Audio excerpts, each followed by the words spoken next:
आज हम सुनने वाले हैं और जो सीखने वाले हैं, वॉइस रिपीट हो रहा है कहीं का, वॉइस रिपीट हो रहा है। तो मैं आपसे प्रश्न पूछता जाऊंगा बीच बीच में, तो आप लोग आंसर कर सकते हैं।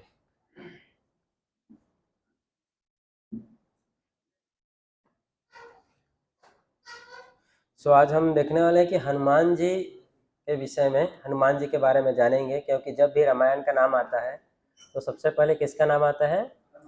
हनुमान जी का। क्योंकि हनुमान जी जो है भगवान राम के एक बहुत ही प्रिय भक्त और सर्वश्रेष्ठ एक तरीके से सेवक थे, जो हमेशा भगवान राम के सेवा में उपस्थित रहते थे। राइट। तो आज जो हम देख रहे हैं वो है कि भगवान राम जो है किष्किंधा कांड से हम देखेंगे। रामायण में टोटल कितने कांड के विषय में बताया गया है, कितने कांड का वर्णन है? किसी को आइडिया कुछ? यस, टोटल टोटल कितने हैं? 7। यस, सर्वप्रथम बालकांड, बालकांड से शुरू होता है। तो हनुमान जी का वर्णन जो है सर्वप्रथम पहले भी आता है, लेकिन किष्किंधा कांड के समय पहले आता है ना। तो रामायण में 2 भाई हुए। कौन कौन थे वो 2 भाई? बाली और सुग्रीव। दोनों आपस में बहुत अच्छे से रहते थे। कब तक रहते थे? जब तक दोनों के बीच में कोई मिसअंडरस्टैंडिंग नहीं हुआ। तो हमें सीखने को मिलता है कि जब तक हमारे बीच कोई मिसअंडरस्टैंडिंग नहीं है तब तक हम साथ में अच्छे से रहते हैं। राइट। लेकिन बाली और सुग्रीव के बीच में एक छोटा सा मिसअंडरस्टैंडिंग हुआ, उसके कारण क्या हुआ? दोनों एक दूसरे के दुश्मन बन गए। यहाँ तक कि सुग्रीव जो है उसे अपना प्राण छिपाने के लिए, प्राण बचाने के लिए कहाँ पर छिपना पड़ा? एक पर्वत में। कौन से पर्वत में? ऋषिमुख पर्वत, है ना। ऋषिमुख पर्वत नाम का एक वहाँ पर्वत था, वहाँ पर जो है सुग्रीव जो है छिपे हुए थे। लेकिन वाली जो है उसके बाद भी इतना पीछे पड़ा था सुग्रीव के कि उसे प्रतिदिन 3 बार तो मारने के लिए जाता था, रोज। कब? बाली जो है गायत्री करता था, है ना। गायत्री आप देखे होंगे ना, गायत्री दिन में 3 बार करना होता है, सुबह दोपहर और शाम, त्रिसंध्यम। तो बाली जो है समुद्र के चारों कोने में जो है गायत्री किया करता था। तो जब भी जाता था तो ऋषिमुख पर्वत में सुग्रीव को मारते हुए जाता था, छलांग लगाता था और पैर से उसको मारते हुए। तो डेली का शेड्यूल था सुग्रीव के लिए, क्योंकि बचने के लिए कोई दूसरा ऑप्शन था नहीं। ऋषिमुख पर्वत में क्यों छिपा हुआ था? क्योंकि बाली को, वहां पर वाली को जो है क्या मिला था? श्राप मिला था। क्या श्राप था? कि अगर वाली का अगर पैर वहां पर पड़ेगा उस पर्वत में तो वाली क्या हो जाएगा? मर सकता है, मारा जा सकता है।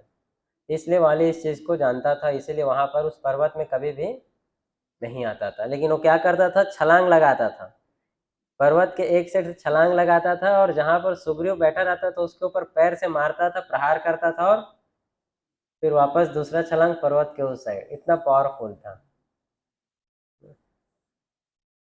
तो इस प्रकार से प्रतिदिन जो है सुग्रीव को 3 बार मार खाना पड़ता था, क्योंकि पर्वत जो है ओपन एरिया था, उसमें ऐसा कोई गुफा नहीं था छिपने के लिए, इसलिए बेचारा सुग्रीव जो है छिप भी नहीं सकता था। एक दिन वैसे ही शाम के समय में सुग्रीव नीचे बैठा हुआ था कि अभी समय हो गया है वाली के आने का। सिर को इस प्रकार से, अपने हाथों को सिर के ऊपर में रख कर बैठा था कि अब समय हो गया मार खाने का। और क्योंकि प्रतिदिन का था, उसके लिए कॉमन हो गया था ये। हालांकि उसके साथ बहुत सारे वानर सेना थे उसके, लेकिन कोई बचा नहीं सकता था वाली से। वाली बहुत ज्यादा पावरफुल था। बैठा था तो फिर वैसे बैठा था, लेकिन समय निकल गया संध्या और आज वाली ने मारा नहीं। तो बोला हो क्या गया, समय तो हो गया था मार खाने का, अभी तक मार पड़ा नहीं। तो सुग्रीव ने ऊपर उठकर देखा, अपने सिर को ऊपर उठाया तो देखा कि वाली जो है हवा में लटका हुआ है, हवा में लटका है। और देखा कि जो पीछे से जो है वाली के पैर को एक वानर ने पकड़ के रखा है। पकड़ के रखा है। तो सुग्रीव ने जब पीछे मुड़ के देखा कि कौन है वो वानर, तुझे समझ नहीं आया, क्योंकि वो वानर जो था उसके टीम का नहीं था, जो उसके वानर सेना था उसमें से नहीं था। और वो दोनों के बीच में जो वानर था जिसने पैर पकड़ के रखा था और बाली के बीच में बातचीत हो रहा था। बाली जो उसको धमका रहा था, तुम मेरे को जानता नहीं, छोड़, नहीं तो तेरे को मार दूंगा, इस प्रकार से। लेकिन बहुत प्रयास करने के बाद भी वाली को उस वानर ने नहीं छोड़ा। तो वानर जो था उसको नीचे खींच रहा था, तो एकदम नीचे खींचने लगे, और ये सब सुग्रीव देख रहा था खड़े होकर। तो कुछ नहीं तो वाली को फिर क्या करना पड़ा, क्षमा मांगना पड़ा, माफी मांगना पड़ा, भिक्षा मांगना पड़ा कि मुझे छोड़ दो, क्यों, नहीं तो अभी प्राण चला जाएगा। क्योंकि जैसे पैर उसका अगर उस पर्वत से टच हुआ तो क्या होएगा, प्राण चला जाएगा। तो जो वानर जो पैर पकड़ के खींच रहा था वाली का, कौन था वो, हनुमान जी थे। हनुमान जी की, हनुमान जी थे, है ना। वो वाली के पास उनको एक देवता ने भेजा था, बाद में बताएंगे अगर समय रहेगा तो, क्यों भेजे थे, क्यों आए थे, रक्षा करने के लिए। तो वाली उस दिन के बाद जो है वाली वहां आना बंद कर दिया फिर मारने के लिए, क्योंकि डर गया ना, कहीं गलती से खींच दिया नीचे तो लेने के देने पड़ जाएंगे। तो हनुमान जी जो है उस समय सुग्रीव के साथ मित्रता होती है, पहचान होता है हनुमान जी का। और उस दिन के बाद हनुमान जी जो है सुग्रीव के साथ रहते थे। हालांकि हनुमान जी सुग्रीव से बहुत ज्यादा ताकतवर थे, पावरफुल थे शक्तियों में, लेकिन तो भी वो सुग्रीव जी के साथ रहते थे, दास बनकर रहते सुग्रीव जी का। जो सुग्रीव जी कहते तो वैसा करते थे। तो हमें सीखने को मिलता है, कई बार हो सकता है कि जो हमारा नेता है वो हमसे कम शक्तिशाली हो, लेकिन अगर आदेश मिला है उसके साथ काम करने का, सेवा करने का, तो हमें करना चाहिए, नहीं कि उसको ओवरटेक कर देना चाहिए।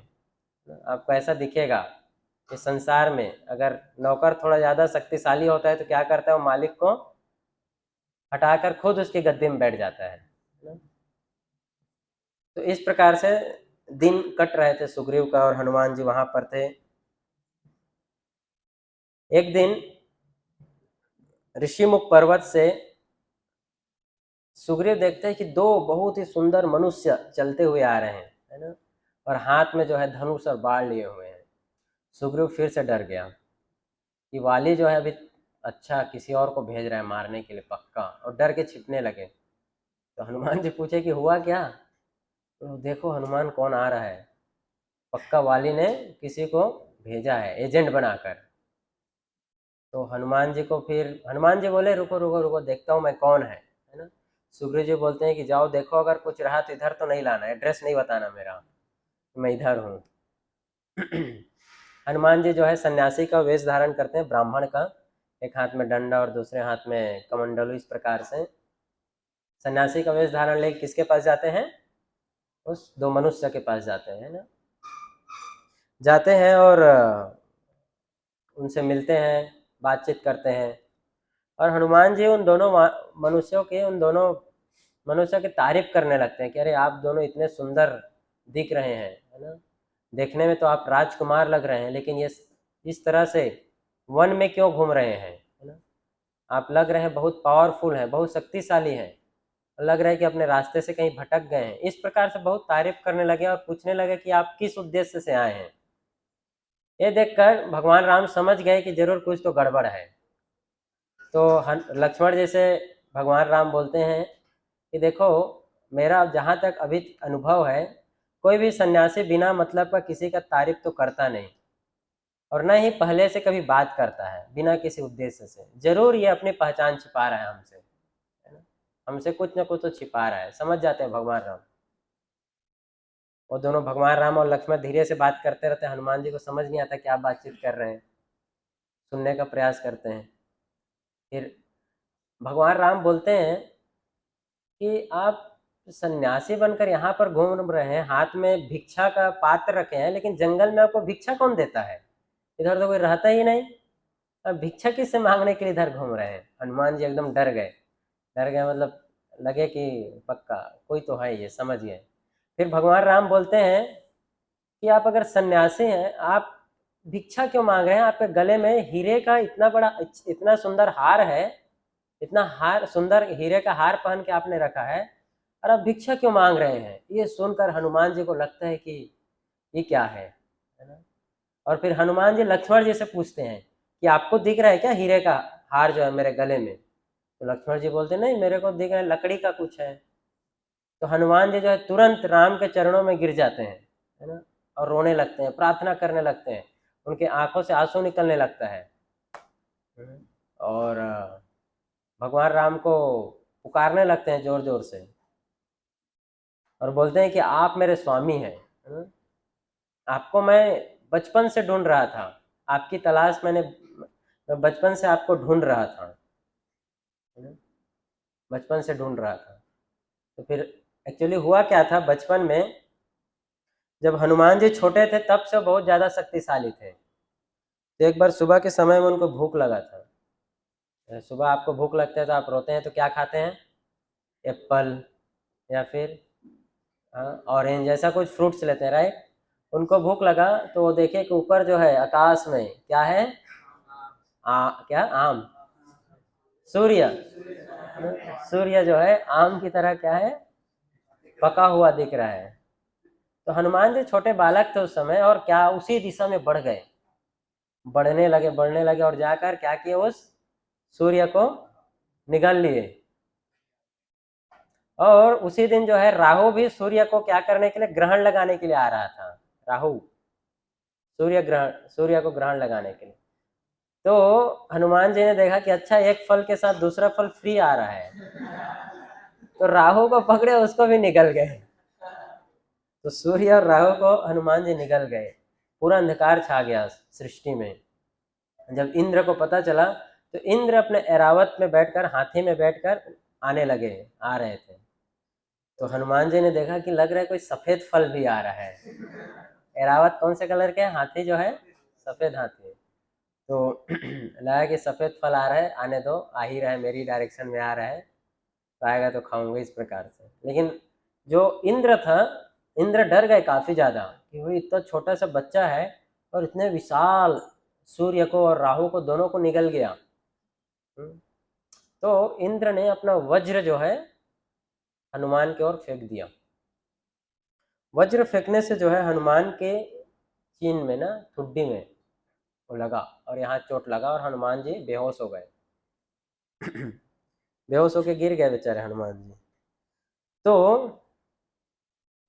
हनुमान जी किसके पुत्र हैं? वायुदेव के, है ना। वायुदेव बहुत गुस्सा हो गए कि मेरे पुत्र को इंद्र ने मार दिया वज्र से। जिस वज्र का उपयोग असुर को मारने के लिए करते हैं, उस असुरों को मारा जाता है जिस वज्र से, उस वज्र से इसने मेरे बेटे को मार दिया। इस प्रकार से वायु गुस्सा हुई और पूरी सृष्टि से उसने वायु को रोक लिया, है ना। वायु का मूवमेंट बंद हो गया। अब वायु का मूवमेंट बंद होगा तो क्या होगा? कोरोना आ जाएगा। कोरोना के समय सांस लेने में दिक्कत हो रहा था, पूरे सृष्टि में कोरोना फैल गया, फिर सांस लेने में दिक्कत होने लगा, ऑक्सीजन की कमी होने लगी। तो सब देवता आ गए, है ना। ब्रह्मा जी, इंद्र तो वहीं थे, चंद्र, बाकी सब देवता आकर इकट्ठा हो गए। वायुदेव बोलने लगे। वायुदेव बोले कि देखो, सबसे पहले तो हनुमान को, मेरे बच्चे को पहले ठीक करो, है ना, और सब उसको आशीर्वाद दो, तब जाके मैं वापस से वायु को इस सृष्टि में दूंगा, वापस उसको चलायमान करूंगा। तो उस समय जो है जितने भी देवी देवता थे सबने जो है हनुमान जी को आशीर्वाद दिया। और एक्चुअली वज्र कहाँ पर लगा था? हनुमान जी के चीन में। इसको हनु बोलते हैं, है ना। इसीलिए हनुमान जी, फिर उनका नाम क्या पड़ गया था? हनुमान पड़ा था, है ना। और वज्र से प्रहार हुआ था, इसीलिए उसका एक नाम वजह बजरंगी भी पड़ गया था, जो वज्र के प्रहार को सह लिए। इंद्र का वज्र था, उसके प्रहार को कोई नहीं सह सकता सृष्टि में। जिसके ऊपर भी गिरेगा उसका समाप्ति उसकी निश्चित है, प्राण निकलना ही है। लेकिन हनुमान जी ने उस प्रहार को भी सह लिया, इसलिए उनका नाम भी क्या पड़ गया? बजरंगी, या फिर नॉर्मल भाषा में बजरंगी बोलते हैं, ना। तो ब्रह्मा जी ने आशीर्वाद दिया हनुमान जी को। क्या आशीर्वाद दिया? कि जब तक मैं जिंदा हूं तब तक आप भी सृष्टि में रह सकते हैं, चिरंजीवी, है ना? चिरंजीवी का आशीर्वाद दिया हनुमान जी को। इंद्र ने आशीर्वाद दिया कि आपका शरीर जो है वज्र के समान कठोर हो जाए, जो वज्र है उसके समान कठोर हो जाए। कोई भी आपको परास्त न कर पाए। जो सूर्य देव थे जिनको उन्होंने निगल लिया था, उन्होंने आशीर्वाद दिया कि आपको जो है मेरे जो तेज है वो तेज आपको भी वो मिल जाए, है ना, उतनी शक्ति उतना तेज आपका शरीर, आपका भी शरीर में जो है वैसा तेज हो जाए। इस प्रकार से हर देवी देवता जो है आशीर्वाद देने लगे। जो अग्नि थे उन्होंने, अग्नि देवता, उन्होंने आशीर्वाद दिया कि आप पे अग्नि का प्रभाव नहीं होगा, अग्नि को आप आर पार कर सकते हो। धन्वंतरी जो थे उन्होंने प्रभाव दिया, आशीर्वाद दिया। धन्वंतरी कौन है? मेडिसिन्स, है ना, दवाई के इंचार्ज हैं देवताओं में, भगवान स्वयं है वो। तो उन्होंने आशीर्वाद दिया कि जिस भी जड़ी बूटी को आप टच करोगे उसकी शक्ति बढ़ जाएगी, है ना, उसका पावरफुल हो जाएगा ज़्यादा, उसका मेडिकेशन पावर, है ना। और क्यों बता रहा था, जो ब्रह्मा जी थे उन्होंने एक और आशीर्वाद दिया था उनको, हनुमान जी को। उन्होंने हनुमान जी को उस समय एक हीरे का हार पहनाया, है ना, और पहनाकर बोले कि जो भी इस हीरे के हार को तुम्हारे गले में देख पाएगा वही तुम्हारा क्या होगा? स्वामी होगा, है ना। तो हनुमान जी जो है उस हीरे के हार को पहनकर जब पहने हुए थे तो कोई भी किसी को नहीं दिखता था, हमेशा ढूंढते थे किसी को दिख रहा है क्या गले में मेरे हीरे का हार, लेकिन कोई नहीं, किसी को नहीं दिख रहा था, है ना। और हमेशा वो ढूंढते रहते थे कौन है मेरा स्वामी, कौन है स्वामी, हमेशा से, है ना। तो हमें शिक्षा मिलती है कि अगर हम भी जैसे हनुमान जी बचपन से भगवान को ढूंढ रहे थे, है ना, मिलने के लिए, हालांकि वो हमेशा राम का नाम लेते रहते थे, लेकिन उनसे प्रत्यक्ष दर्शन के लिए वो बचपन से ललायित थे, ढूंढ रहे थे। तब जाके सुग्रीव के पास जब हनुमान जी गए, तब जाके भगवान राम से उनकी भेंट हुई। उसी प्रकार से अगर हम भी भगवान को पाने का प्रयास करेंगे और सही दिशा में और पेशेंस के साथ, तो जरूर भगवान भी हमें एक दिन दर्शन देंगे और हमें भी भगवान का आशीर्वाद मिल सकता है। जैसा हनुमान जी ने इतने सालों तक, वर्षों तक भगवान के लिए वेट कर रहे थे, ढूंढ रहे थे कब मिलेंगे, तो उस समय जो है भगवान राम को जो है उनके गले में वो हार दिखता है ना। और हनुमान जी अपने आंसू से जो है पूरे भगवान राम के पैर को धो डालते हैं, है ना, धो लेते हैं, अभिषेक करते हैं। तो इस प्रकार से जो है फिर हनुमान जी अपने ओरिजिनल रूप में आ जाते हैं, वानर रूप में, बताते हैं कि मैं आपका शाश्वत दास हूँ हनुमान, है ना, मैं आपको कब से ढूंढ रहा था। और रोने लगते हैं, खूब रोते हैं, है ना, खूब रोते हैं। फिर भगवान राम हनुमान जी को गले लगाते हैं, दोनों का मिलन होता है। उसके बाद हनुमान जी बताते हैं कि एक्चुअली यहाँ पर मेरा स्वामी जो है, मेरा मतलब जिनके लिए मैं सेवा कर रहा था, सुग्रीव जी, वो यहाँ पर पर्वत में है, उन्होंने भेजा था, तो आप आइए उनसे मिलिए, है ना, वो आपकी सहायता कर सकते, आप उनकी सहायता कर सकते हैं, इस प्रकार से। और भगवान राम और लक्ष्मण को जो है हनुमान जी कहाँ लेकर आते हैं? कौन से पर्वत में? ऋषिमुख पर्वत में, है ना। और फिर भगवान राम और सुग्रीव की मित्रता होती है, दोनों अग्नि को साक्षी मानकर दोनों मित्रता करते हैं। और भगवान राम बोलते हैं, भगवान राम और सुग्रीव दोनों का एक ही प्रॉब्लम था। क्या प्रॉब्लम था? दोनों की जो है पत्नी जो है किसी और ने उठा के ले गए थे। तो भगवान राम ने बोला कि मैं पहले आपकी जो वाइफ है, पत्नी है, उसको छुड़ाता हूँ वाली से, उसके बाद आप मेरी सहायता करना। एक्चुअली भगवान राम को सहायता की आवश्यकता नहीं है, लेकिन वो सबको जो है मौका देना चाहते हैं ताकि सब उनकी सेवा कर सकें, है ना। इसलिए भगवान राम तो इतने, वो तो सर्वशक्तिशाली हैं, उनकी इच्छा के बिना तो रावण सीता को छू भी नहीं सकते, और एक्चुअली छू भी नहीं सकते। ऐसे भी जो सीता को लेकर रावण गए थे वो कौन थे? हाँ, माया से जाते हैं ना, डुप्लीकेट। तो अभी जो है फिर भगवान राम जो है सुग्रीव को युद्ध के लिए भेजते हैं, और फिर वाली को मारते हैं, सुग्रीव को जो है राज्य दिलाते हैं। उसके बाद सुग्रीव भूल जाता है कि उसको क्या करना था, भगवान राम की उनकी मदद करना था। तो लक्ष्मण जाकर याद दिलाते हैं, है ना। हनुमान जी कई बार प्रयास करते हैं याद दिलाने का सुग्रीव को, लेकिन हनुमान नहीं देख ध्यान सुग्रीव ध्यान नहीं देते। तो लक्ष्मण जी जाते हैं और उसको गुस्सा से याद दिलाते हैं, तब समझ में आता है। अब जो है राम और सुग्रीव के मध्य जो है संधि होता है, दोनों जो है आपस में मित्र बनते हैं। फिर बरसात का समय जाने के बाद सुग्रीव जो है भगवान राम को बुलाते हैं और बोलते हैं कि हम जो है आपके मिशन पे आगे बढ़ेंगे, है ना। और उस समय जो है सुग्रीव भगवान राम को अपनी सेना को दिखाते हैं ना, उनकी विशाल सेना थी सुग्रीव की, बहुत विशाल सेना थी। बताया गया कि समुद्र के समान सेना थी। जैसे आप समुद्र देखते हैं तो हर तरफ क्या दिखता है, पानी ही पानी दिखता है ना, वैसे ही हर तरफ बंदर ही बंदर थे, पूरे वानर सेना, इतना विशाल सेना था। तो सुग्रीव जो दिखाते हैं पर्वत से, वो देख रहे हो ना, जिसका पूंछ हिल रहा है, दोनों हाथ हिला रहा है, वो अंगद है ना। उसका पैर, उसके पैर रखते ही पूरी धरती कांपने लगता है ना। उसके पैर को एक बार अगर वो पैर जमीन पर रख दिया तो कोई हिला नहीं सकता। इस प्रकार से हर एक वानर के बारे में, जो प्रमुख वानर थे उनके बारे में सुग्रीव जो है बताते हैं। और हमने देखा जब अंगद जो लंका गया था तो उसके पैर को रावण भी नहीं हिला पाया था ना। तो इस प्रकार से जो है सुग्रीव जी जो है बोलते हैं सब वानर सेना को कि अभी मैं जो है आप सबको 4 भाग में डिवाइड करता हूँ, है ना, और चारों दिशा में आप सब जाओ। और आप लोग के पास कितना समय है, 1 महीने का समय। 1 महीने में सबको वापस आना है रिपोर्ट लेकर कि सीता कहाँ पर है। तो चारों दिशा में जो है भेजते हैं, है ना। दक्षिण दिशा में किसको भेजते हैं, दक्षिण दिशा के जो मुख्य नेता रहते हैं वो रहते हैं अंगद जी, है ना।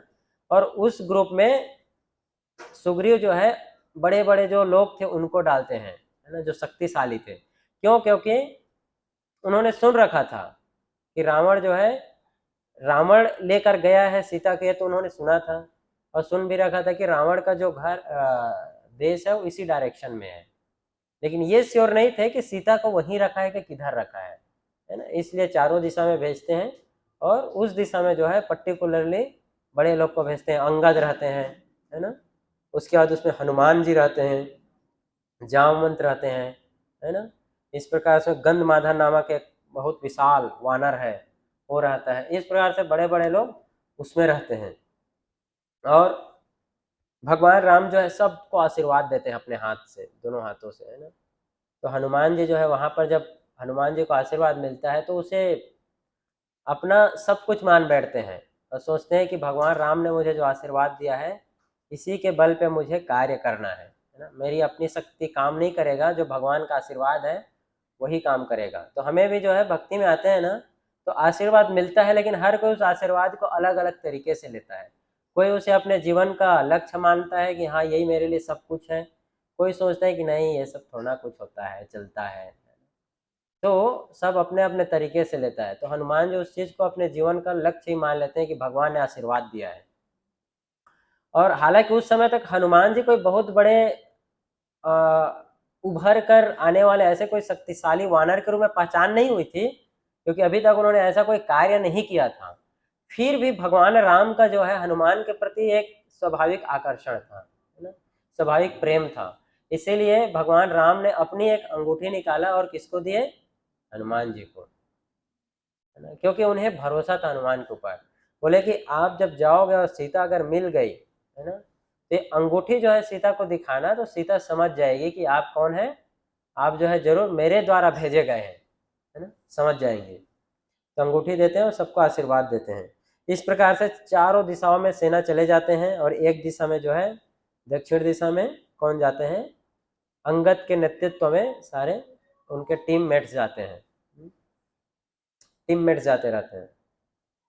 चलते चलते चलते चलते, क्योंकि बहुत दूर वो लोग चलते हैं तो सबका उत्साह कम हो जाता है ना, थक जाते हैं। विंध्या पर्वत आता है बीच में एक, उसको लोग पार करते हैं।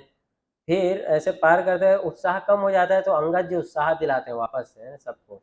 हनुमान जी बोलते हैं कि नहीं, हमें भगवान राम ने मिशन पे भेजा है, सुग्रीव जी ने भेजा है।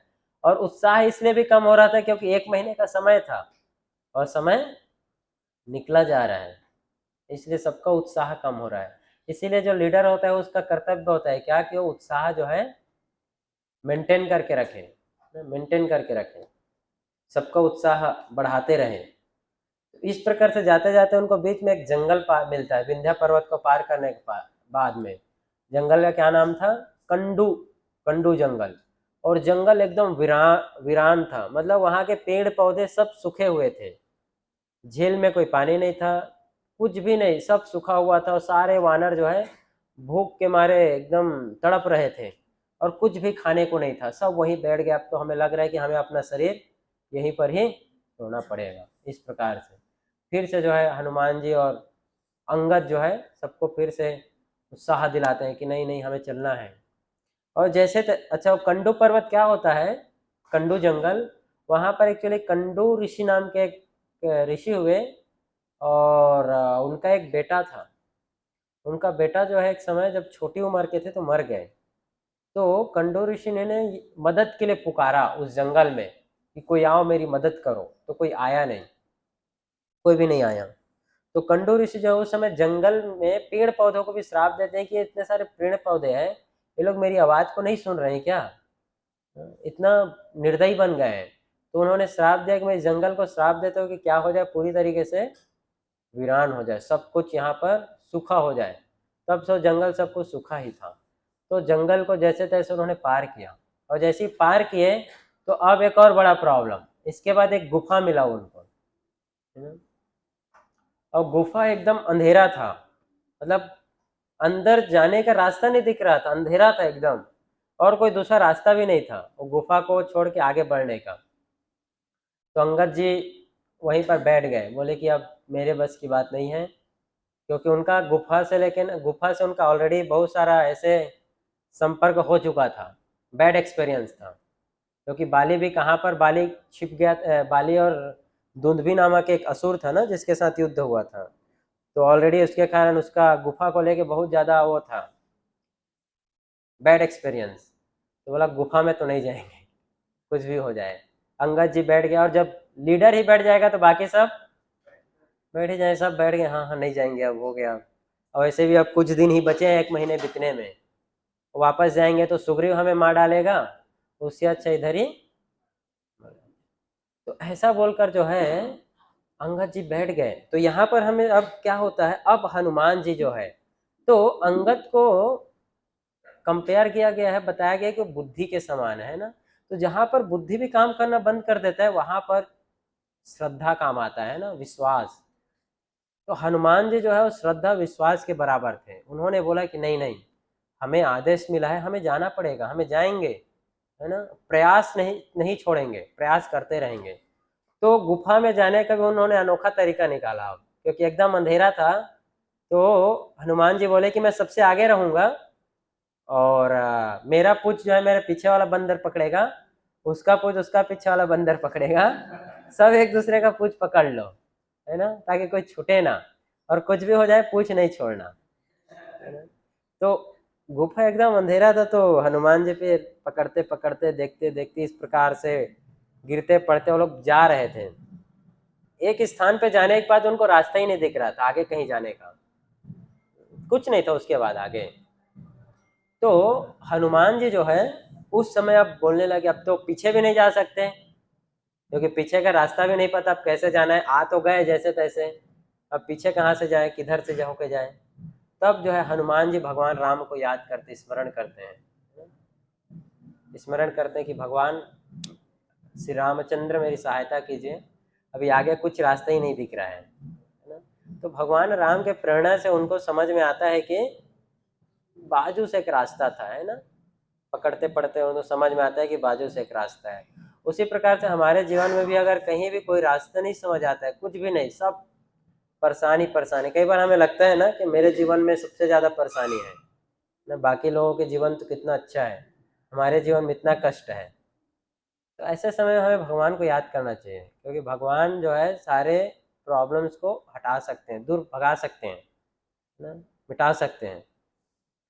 तो हनुमान जी जो है याद करते हैं और उस गुफा से निकलते हैं, जैसे ही अंदर जाते हैं ना, अब उनको एक मिलता है, एक बहुत अच्छा गुफा दिखता है ना। और वो गुफा में जब जाते हैं तो वहाँ बहुत ज़्यादा हरियाली रहता है ना, बहुत ज़्यादा हरियाली रहता है।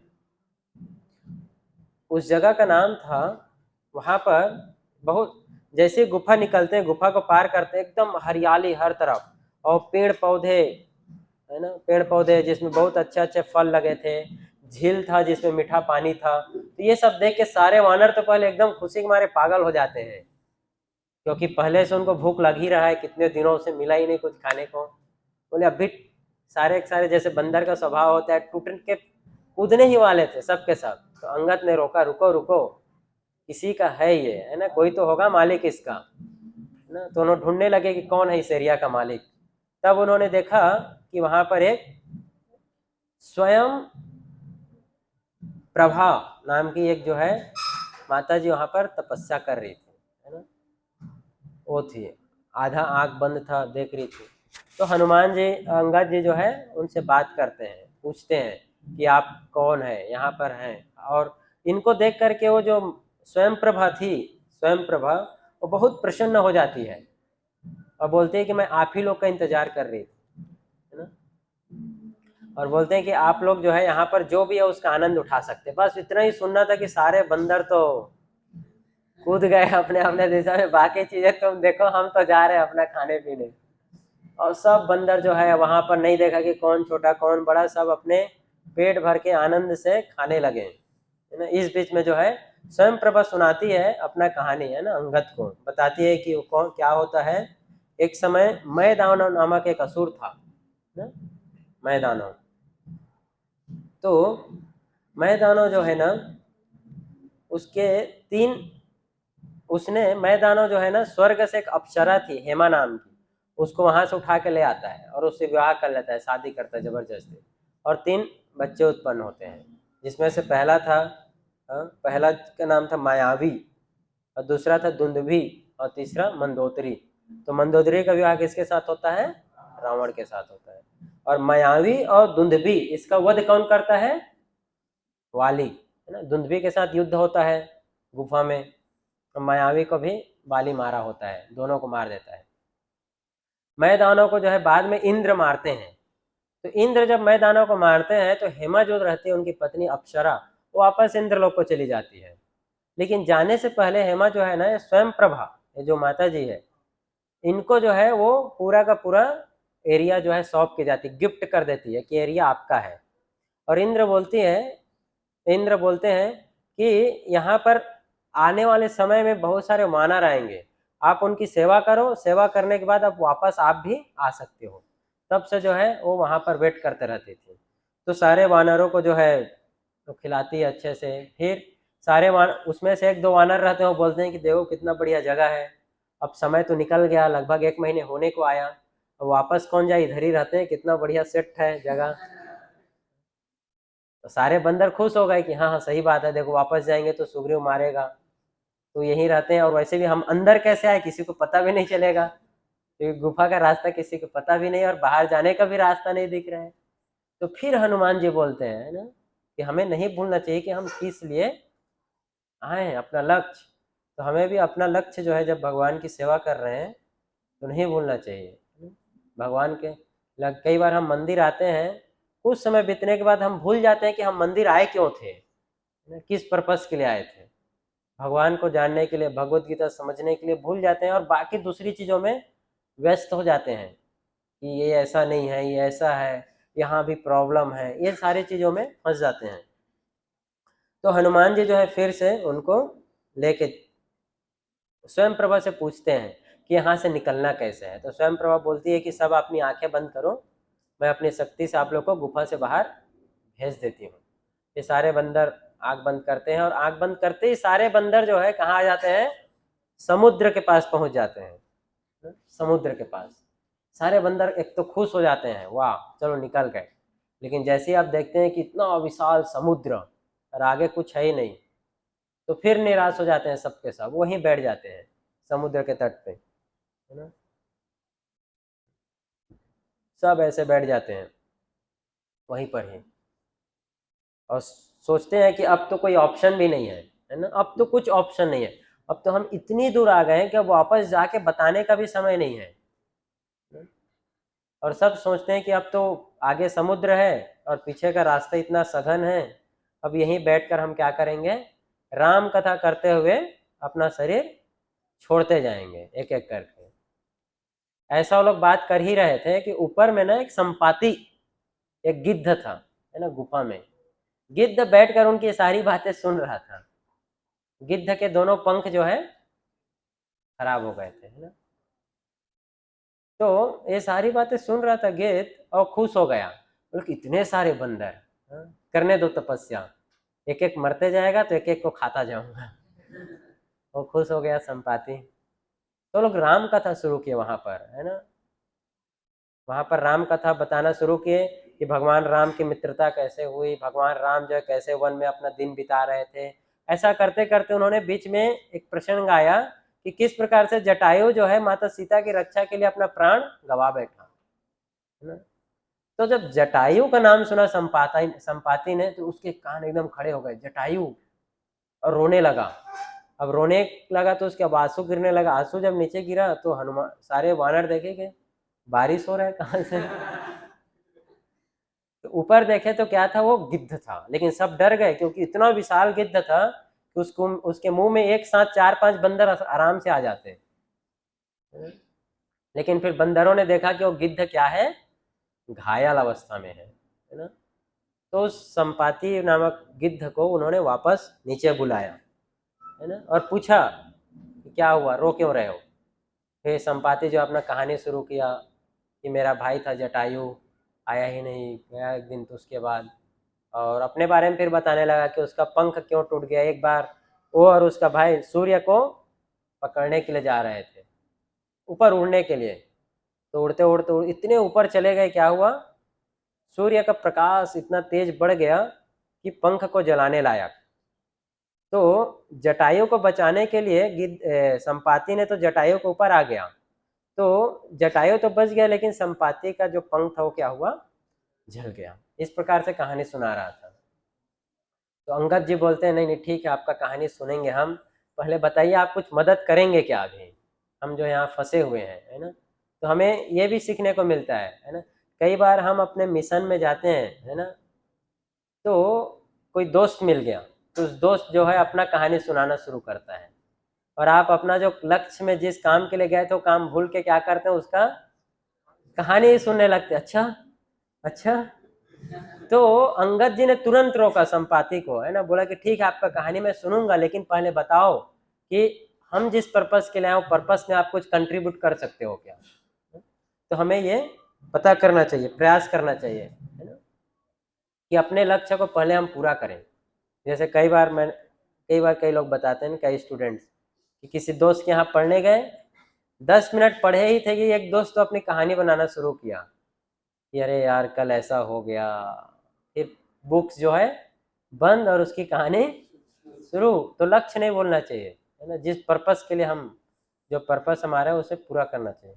तो संपाति बताता है फिर, है ना, कि संपाति की जो आंखें थी बहुत तेज था, है ना, तेज था, वो दूर तक देख सकता था। तो संपाति ने बताया कि मैं देख रहा हूँ दूर जो है सीता जो है बैठी है लंका में। तो ये सुनकर सारे वानर खुश हो जाते हैं, है ना। कितनी दूर बैठी है, 100 योजन पार, समुद्र की जो लंबाई थी। सब खुश हो जाते हैं, है ना? और उसके बाद वहां से आते हैं और चर्चा करने लगते। फिर अंगद सबसे पूछना शुरू करते हैं कि बताओ, सबका फिर एग्जाम लेते हैं ना, कौन कितना कूद सकता है। तो सारे बंदर बताना शुरू करते हैं। कितना है समुद्र की लंबाई, 100 योजन, यानी कितना किलोमीटर हो गया, 1200 किलोमीटर लगभग, है ना, 1200 किलोमीटर। तो अंगद ने पूछना शुरू किया कि कौन कितना जंप कर सकता है। एक बंदर बोला मैं तो 5 किलोमीटर कर सकता हूँ, 5 योजन। कोई बोला 15 योजन, 20 योजन, 30 योजन। तो उन सबको साइड करते गया, क्योंकि उनका तो मतलब ही नहीं, कूदेंगे समुद्र में गिर जाएंगे, वापस भी नहीं आ पाएंगे, है ना। ऐसे सबसे पूछते गए, लेकिन कोई भी नहीं था जो 100 योजन का बोले। जामवंत जी थे वहां पर। जामवंत जी बोले क्या, कि मैं जो है 100 योजन कूद सकता हूँ। 100 योजन क्या, मैं तो बहुत ज्यादा कूद सकता हूँ, लेकिन अभी क्या हो गया है, मैं बूढ़ा हो गया हूँ। जामवंत जी जो है सतयुग से है ना, सतयुग से है, तो अभी बूढ़े हो गए थे बेचारे। तो बोले मैं 100 योजन कूद तो सकता हूँ, लेकिन वापस नहीं आ सकता। हालांकि वो आ सकते थे, ऐसा उन्होंने क्यों किया था हम आगे देखेंगे, है ना। तो अंगद जी बोलते हैं कि देखो मैं जा सकता हूँ, आ भी सकता हूँ, तो लग रहा है मुझे ही जाना पड़ेगा, है ना। तो जामवन जी बोलते हैं नहीं नहीं, क्योंकि आप टीम के क्या हैं, लीडर हैं, और लीडर को ऐसे नहीं जाना चाहिए छोड़कर सबको। आप चले जाओगे तो बाकी सारे बंदर फिर अपनी दुनिया में घूमने निकल जाएंगे यहाँ से, तो वापस वहीं चले जाएंगे।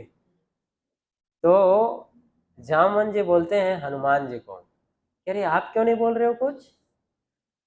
तो हनुमान जी एकदम साइड में कोने में बैठे थे, कुछ नहीं बोल रहे। नहीं आप कितना कुछ सकते हैं, हनुमान जी कुछ नहीं बोल रहे। फिर हनुमान जी का जो है उन्होंने शक्ति याद दिलाना प्रारंभ किया है कि हनुमान जी आप भूल गए क्या, जब आप छोटे थे तो आप जो है बचपन में सूर्य को फल समझकर खाने के लिए निकल गए थे। ये छलांग तो क्या आप कितनी बड़ी बड़ी छलांग लगा सकते हो।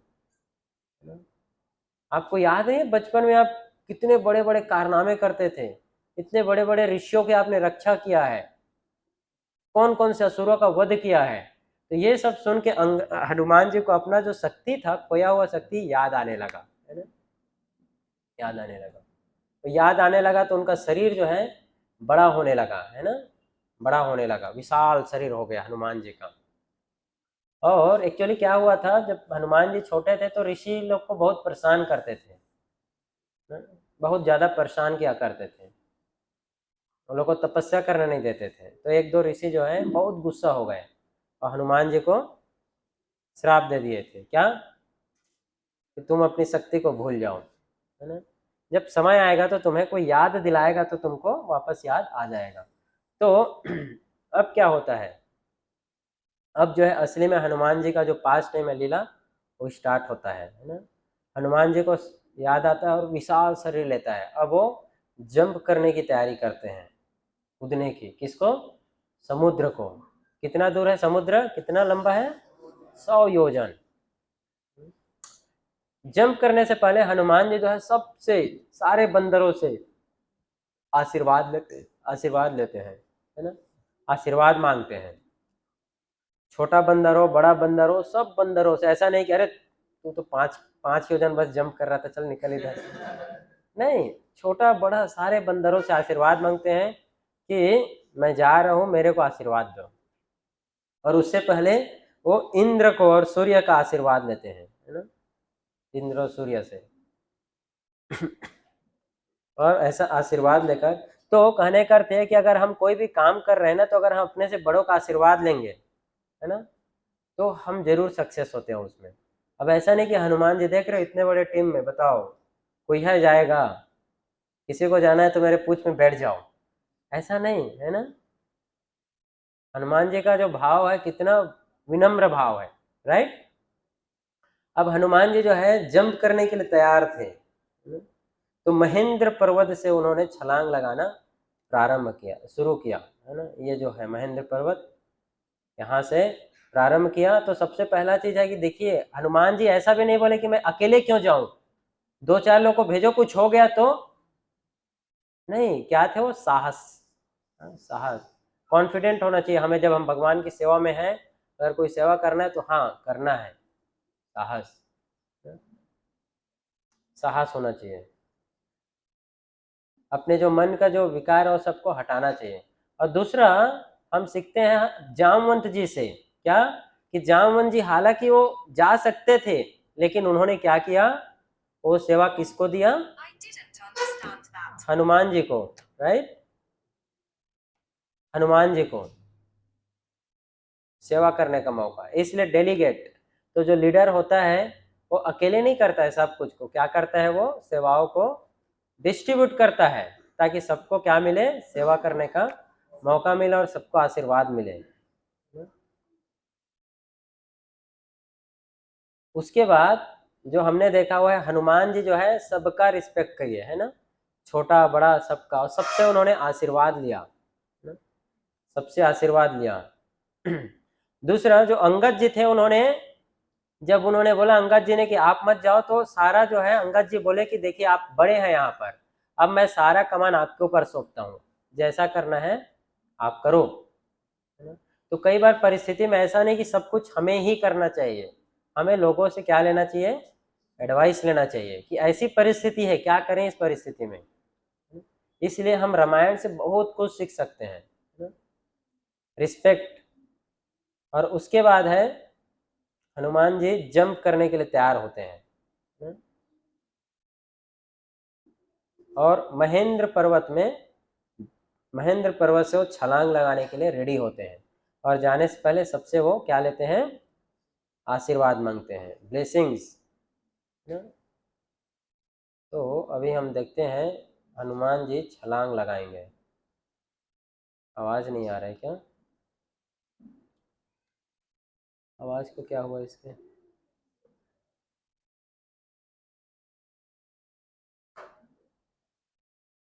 अब क्या आने तक तो हनुमान जी छलांग भी लगा लिए। तो हनुमान जी इस प्रकार से, रहने दो, हो गया थे, छलांग लगाते हैं, है ना।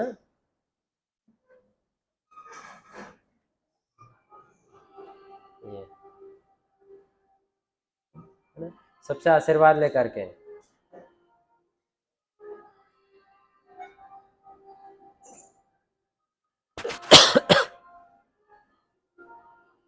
सब लोग देखते हैं और भगवान राम का नाम लेते रहते हैं, जय श्री राम बोलते हुए सब छलांग लगाते हैं, है ना। तो जब भी हम भी कोई काम करते हैं तो काम करने से पहले अगर हम भगवान का नाम जप कर लेंगे ना तो काम जरूर सफल होएगा, है ना। इसलिए भगवान का नाम जप करना चाहिए। तो हनुमान जी ऐसा नहीं सोचे कि मैं ही कर सकता हूँ, है ना। वो क्या मानते थे कि मैं क्या हूँ, भगवान की सेवा में एक माध्यम मात्र हूँ, निमित्त हूँ, है ना।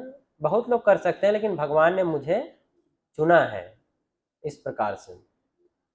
तो अभी जब हनुमान जी उड़ते हैं तो उनको रास्ते में बहुत प्रॉब्लम आते हैं, है ना। बहुत ऐसे परिस्थिति भी आता है जब वो जब उस परिस्थिति में कोई अगर कॉन्शियस नहीं रहेगा उस परिस्थिति को लेकर के, एकदम रिलैक्स हो जाएगा तो नहीं आगे बढ़ पाएगा, उसको हमेशा कॉन्शियस रहना चाहिए। तो बताया गया कि जब हम भक्ति करते हैं या भक्ति के मार्ग में आते हैं तो अनेक प्रकार की कठिनाइयाँ आएगी आएगी, निश्चित है। अगर किसी के जीवन में भक्ति करते हुए कठिनाई नहीं आ रहा है मतलब वो भक्ति करना शुरू नहीं किया है अभी, है ना। अगर भक्ति कर रहे हैं और कठिनाई आ रहे हैं तभी पता चलता है कि हाँ अभी भक्ति स्टार्ट हुआ है, भगवान की जो है भक्ति अभी हमने शुरू किया है। तो जैसे ही हनुमान जी ने छलांग लगाया, ऐसा नहीं कि अब छलांग लगा तो सीधे लंका पार है, बीच में बहुत सारी कठिनाइयाँ आती है अभी, मुख्य रूप से 4 कठिनाई आता है ना। सबसे पहले क्या आता है, मैनाक नामक एक पर्वत था, है ना, पर्वत। तो पर्वत जो है वहाँ पर हनुमान जी पैर रखते हैं रुकने के लिए, है ना। तो वहाँ पर मैनाक पर्वत जो है हनुमान जी का स्वागत करते हैं, बोलते हैं कि आओ यहीं पर रहो, आपके पिताजी ने मेरे एक बार प्राण बचाए थे, है ना। एक्चुअली वायु देवता ने इस पर्वत का प्राण बचाया था, इसीलिए बहुत खुश था पर्वत हनुमान जी से, और उनको बोलते हैं कि आप यहीं रहो, आगे मत जाओ। हनुमान जी बोलते हैं कि नहीं नहीं ऐसा संभव नहीं है ना। क्यों? क्योंकि लक्ष्य मैनाक पर्वत पर आने के लिए नहीं किए थे, क्या था लक्ष्य, लंका जाने के लिए, है ना। उसके बाद जो है मैनाक पर्वत से वो निकलते हैं आगे कंफर्ट जोन को छोड़ करके, और अब आगे जाते रहते हैं तो क्या होता है, बीच में एक सुरसा नामक एक असुरनी रहती है ना। तो जाते रहते तो सुरसा जो है उनको रोकते हैं हनुमान जी को, बोलते हैं कि मेरे को आशीर्वाद है ना, कि यहाँ से कोई भी मेरे मुंह पे निकले भी ना एक बार नहीं जा सकता आगे, है ना। जिसको भी यहाँ से जाना है वो मेरे मुंह से होते हुए जाएगा, और मुंह से जाना मतलब क्या, प्राण गंवाना। तो एक बार इस असुरनी के मुंह पे गया भीमन के तो क्या है उसका सीधा, असुरनी तो खा जाने वाली है उसको पक्का। तो हनुमान जी ने फिर अपना बुद्धि लगाया, है ना। हमेशा हम ताकत से नहीं जीत सकते, कई बार बुद्धि यूज करना पड़ता है, विनम्रता दिखाना पड़ता है ना। तो हनुमान जी बोले कि देखिए मेरे पास अब इतना समय नहीं है कि आपके मुंह में मैं जाऊं वापस आऊं, मुझे जाने दो। लेकिन असुरनी जो है वो मान नहीं रही थी, तो फिर हनुमान जी अपना शरीर बड़ा किए, तो असुर ने भी अपना शरीर बड़ा करने लगी। तो ऐसे विशाल विशाल करते हुए एकदम हनुमान जी ने विशाल शरीर बना लिया। और जब देखे हनुमान जी की ये भी बहुत विशाल हो गई है तो हनुमान जी ने क्या किया, तुरंत अपना छोटा सा रूप किया, है ना, मच्छर जैसा, और तुरंत उस असुरनी के मुंह में गए और वापस आ गए।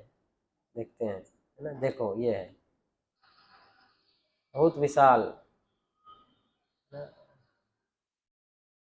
तुरंत जो है उसके मुंह में जाएंगे फिर वापस आ जाते हैं। तो बुद्धि का प्रयोग करना चाहिए कई बार।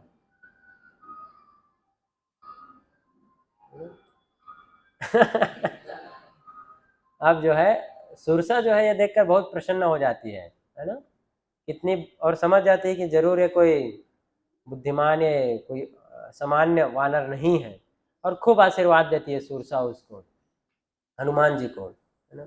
अब हनुमान जी बोलते हैं कि इधर समुद्र के नीचे पैरलर में जाने से क्या है ना, बहुत प्रॉब्लम हो रहा है, कोई ना कोई मिल जा रहा है।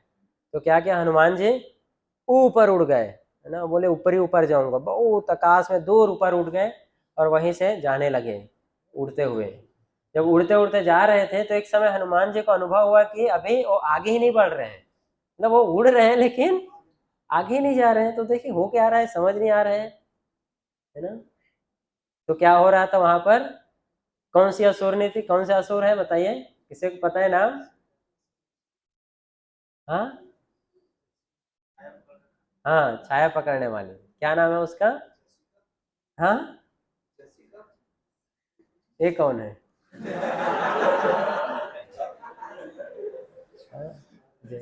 तो उस असुर ने एक नाम था सिंहिका, सिंहिका, जय श्री का ने, सही पकड़े था आपने, सिंहिका। तो सिंहिका क्या था, उसका आशीर्वाद।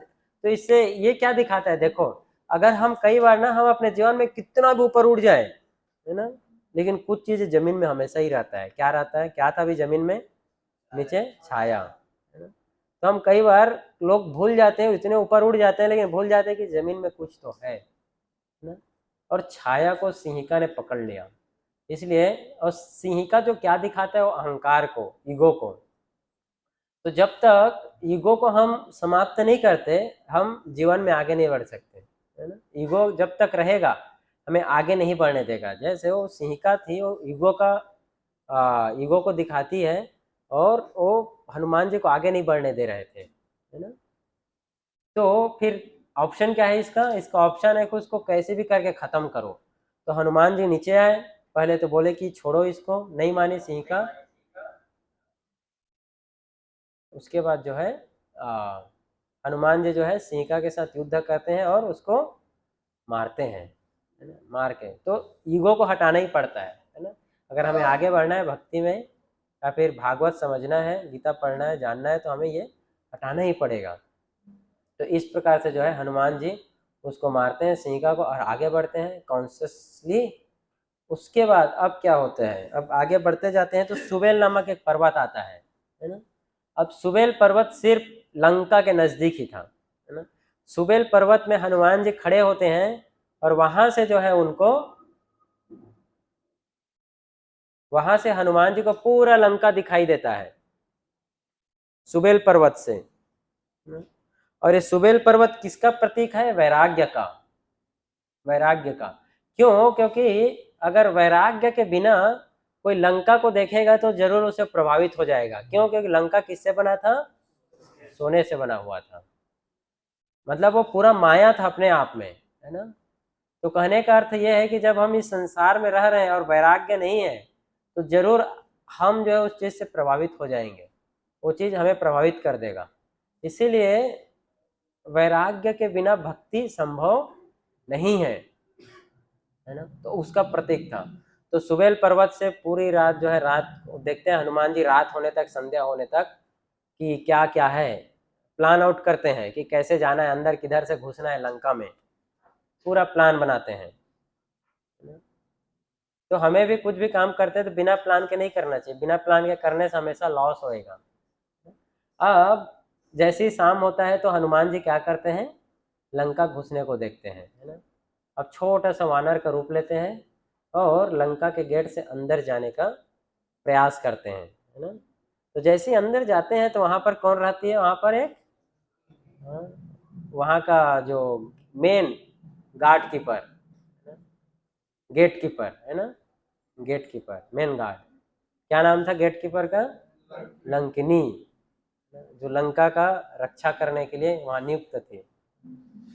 तो हनुमान जी जब जा रहे थे तो लंकनी देख लेती है, इतना पैनी नजर था, ए वानर किधर जा रहा है। तो पहले तो हनुमान जी बोलते अरे देख लिया क्या। फिर हनुमान जी बोलते नहीं नहीं, एक्चुअली मैंने सुना है कि लंका में बहुत मीठे फल मीठे आम पाए जाते हैं, तो मैं आम खाने जा रहा हूँ। तो लंकनी बोलती है कि नहीं नहीं, इधर अलाउ नहीं है ना। रावण की आज्ञा के बिना कोई भी लंका में प्रवेश नहीं कर सकता। दोनों के बीच में बातचीत शुरू होता है और गर्मा गर्मी होने लगता है कि नहीं नहीं मुझे तो जाना है, बोलते नहीं जा सकते, जाना है नहीं जा सकते।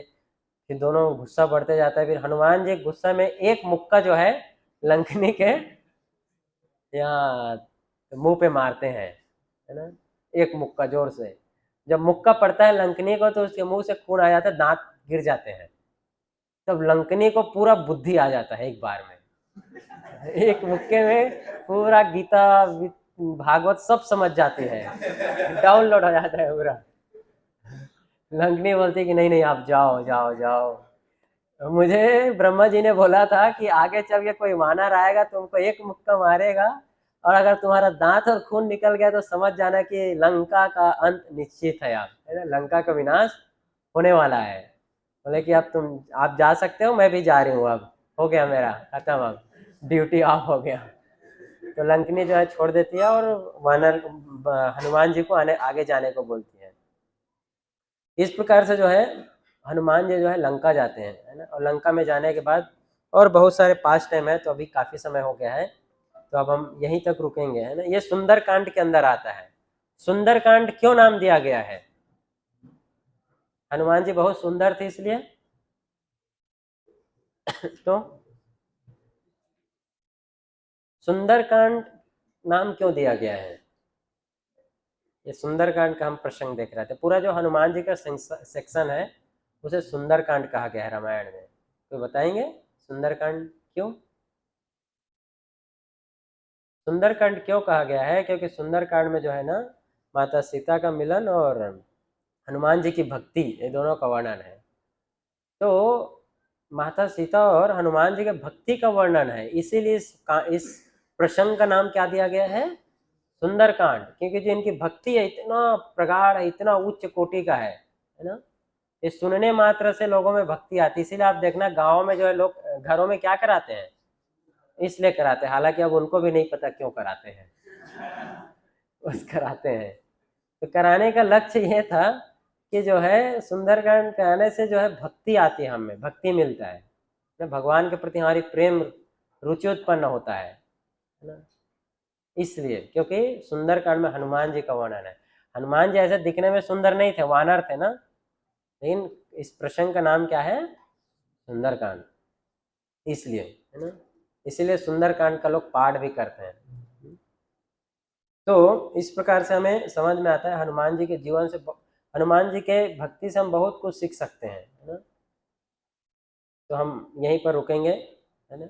आप में से किसी कोई प्रश्न है तो आप पूछ सकते हैं, अदरवाइज हम कीर्तन करेंगे फिर। हरे कृष्णा।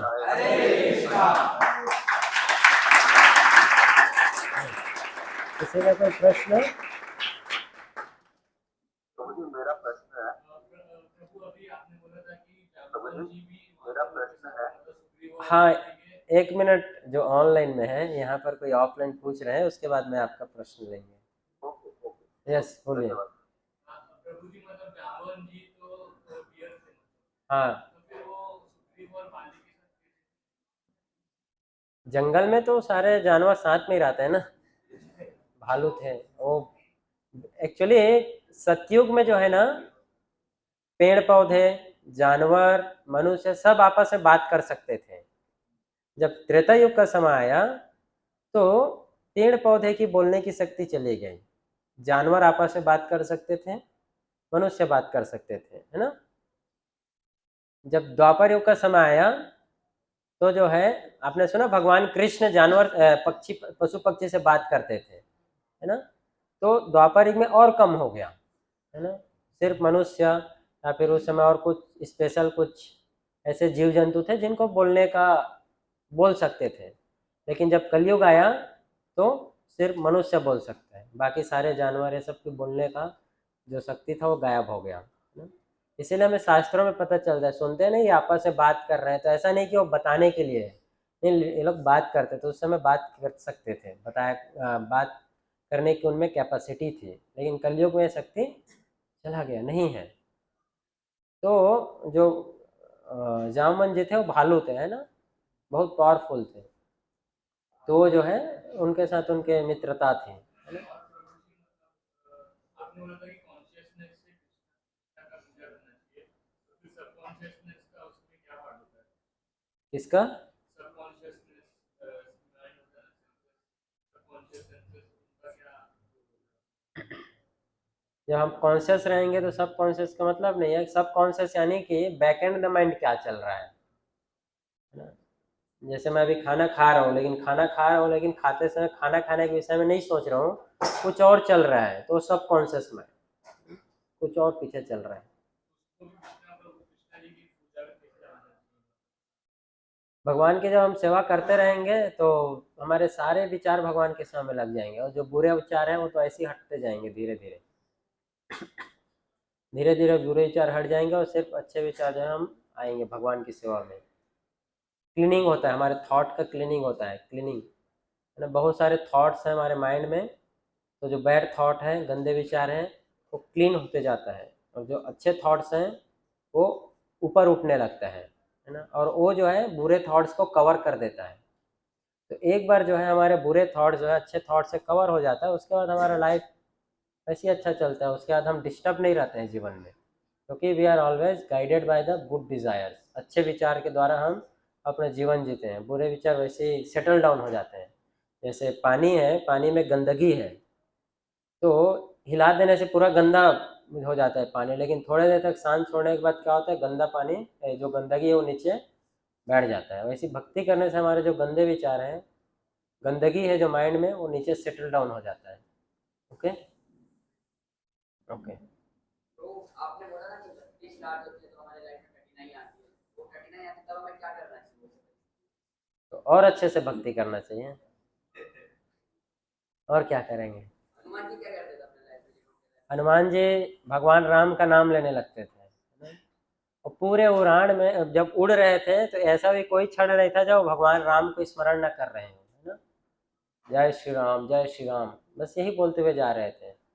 तो हम भी कहीं जाते हैं, अपने काम में जा रहे हैं, स्कूल जा रहे हैं, कॉलेज जा रहे हैं, जॉब करने जा रहे हैं, तो हमेशा भगवान का नाम, हरे कृष्ण कृष्ण कृष्ण हरे हरे, हरे राम राम हरे, ये मंत्र का जप करते जाना चाहिए, है ना। मंत्र जप करते रहेंगे तो कितना भी बड़ा कठिनाई हो चला जाएगा, और नहीं जा रहा है तो गाइडेंस लेना चाहिए और पढ़ना चाहिए इंटेंसली, तो सारे प्रॉब्लम सॉल्व हो सकते हैं। Okay, yes. भारत में आपकी विचारधारा को जानना चाहूंगा। प्रश्न लिया आपने लिए, तो पर्सनली मैं आपको, क्योंकि लोगों में जागरूकता जाएगी। तो टीवी में बहुत लोग बता ही रहे हैं, तो अभी आ सकता नहीं है। हम तो चाहते हैं कि हर तरफ सनातन धर्म का प्रचार हो। क्योंकि हमारे जो प्रभुपाद जी हैं आधुनिक युग के सबसे बड़े सनातनी धर्म के प्रचारक हैं। हाँ, उसी का हम भी फॉलो करते हैं, प्रभुपाद जी के फॉलोअर हैं, तो प्रभुपाद जी ने जो किया वही हमें करना है। हम तो भारतीयों को बनाते हैं, वो अंग्रेजों को बना दिए। हाँ, तो आप भी सीखिए, और आपको भी हम विदेश भेजेंगे प्रचार करने के लिए।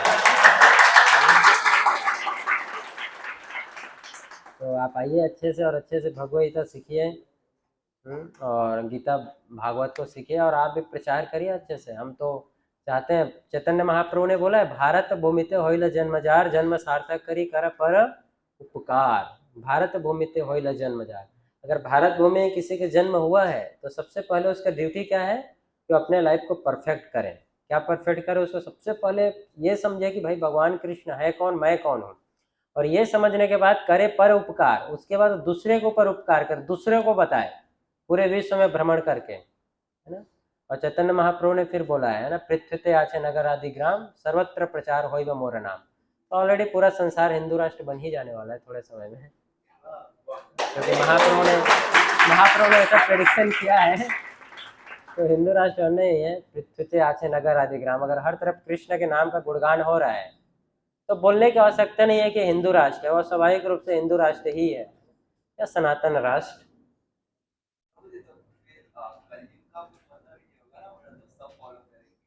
नहीं, सब नहीं करेंगे, कुछ लोग तो बचे ही रहेंगे, कुछ तो बचे ही रहेंगे, सब आप लोग की तरह समझदार नहीं होंगे। यस। अच्छा, जब भक्ति करते हैं मतलब जैसे मंत्र जप करना, महामंत्र का उच्चारण करना, तो कभी कभी ऐसे इतना स्ट्रेस और टेंशन हो जाता है जिसकी वजह से मन करता है कि नहीं यार कुछ नहीं करूं, मन एकदम ऐसे थकान सा लगता है, मन करता है कि स्ट्रेस की वजह से कुछ करूं ही नहीं, सब कुछ छोड़ दूं, तो वो भी एक कठिनाई है भक्ति करने में कि स्वाभाविक होता है? नहीं, स्वाभाविक रूप से कठिनाई है, स्ट्रेस जो सिचुएशन है वो अच्छा नहीं है, वो तो और आज के समय सबसे बड़ा प्रॉब्लम है स्ट्रेस, डिप्रेशन, है ना, लोनलीनेस। आपको पता है कई सारे देशों में इस सब का डिपार्टमेंट भी बन गया, जैसे गवर्नमेंट में हमारे यहाँ डिपार्टमेंट है ना, फाइनेंस डिपार्टमेंट, और उसके बाद और कौन कौन से हैं, डिफेंस।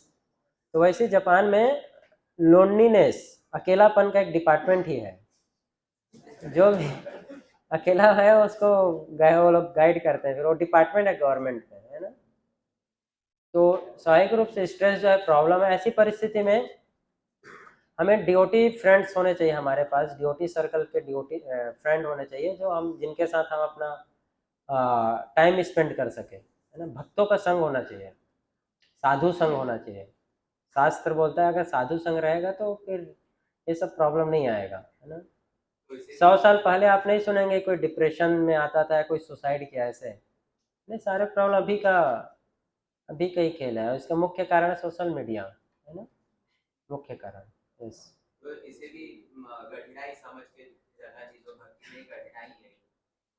नहीं, भक्ति नहीं करने का कठिनाई है, वो भक्ति कोई नहीं करता है तब वो स्ट्रेस में आता है, भक्ति करने से स्ट्रेस में नहीं आता है कोई, है ना। भक्ति करने से स्ट्रेस आउट होता है, डिप्रेशन चला जाता है।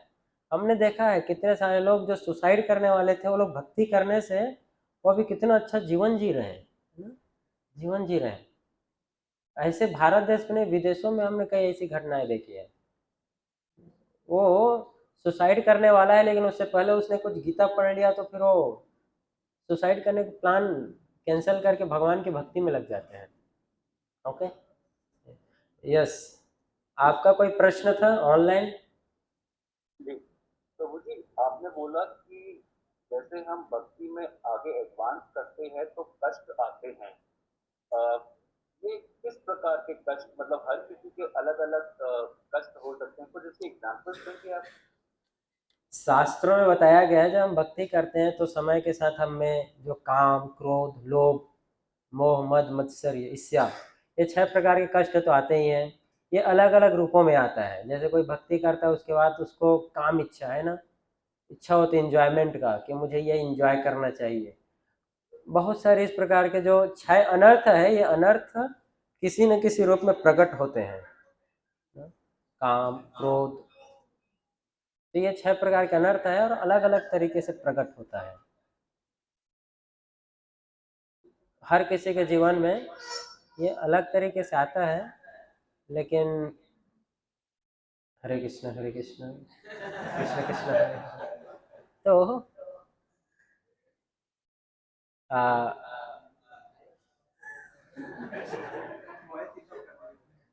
मेरे अलावा कोई और भी है इस रूम में जो मेरे शब्दों को कॉपी कर रहा है? जो यहाँ पर बैठे लोग कट कर सकते हैं, डायरेक्ट सुन सकते हैं। ए चुप रहो, कौन है मेरा रिपीट कर रहा है? ओके, यहाँ नहीं, उधर से है, यहाँ से नहीं है। ओके, सो जो अनर्थ हमारे जो अनर्थ है ना, वही हम आते रहते हैं, है ना, वही आते हैं, ठीक है। और हर किसी के जीवन में अलग अलग तरीके से आते हैं, तो हमें समझना चाहिए चीज, ठीक है। उसको कैसे प्रभु जी दूर करना है? दूर करने के लिए हमें भक्ति और अच्छे से करना चाहिए, और भक्ति को सीरियसली लेना चाहिए। जैसे हनुमान जी जब गए तो सबसे पहले मेनका पर्वत मिला, वहां पर उन चाहते तो आराम से रह सकते थे, लेकिन उन्होंने उसको छोड़ के आगे बढ़ा। सुरसा नाम की असुरनी आई, वहां पर वो अपनी बुद्धि का प्रयोग करके उसको आगे बढ़े। तो हमें भी अपनी बुद्धि का प्रयोग करना चाहिए और भक्तों से गाइडेंस लेना चाहिए, सबसे बड़ी बात है, क्योंकि हमारी बुद्धि उतनी कुशाग्र, उतना तेज हुआ नहीं कि हम प्रॉब्लम सॉल्व कर सकते हैं। तो सबसे बड़ा चीज़ है कि हम डीओटी से पूछे कि ऐसा सिचुएशन है, इसको कैसे सॉल्व करना है, क्योंकि हमारा एक्सपीरियंस उतना अभी अच्छा नहीं है कि हम प्रॉब्लम सॉल्व कर सकें। तो डीओटी से गाइडेंस लेना चाहिए, सिंपल। जिनके जीवन में ऑलरेडी ये हो चुका है वो आपको अच्छे से बता सकते हैं, राइट? हाँ, जो कर्म करने लायक हो, शास्त्रों के अनुसार, जो शास्त्रों में दिया है उस प्रकार से करना चाहिए।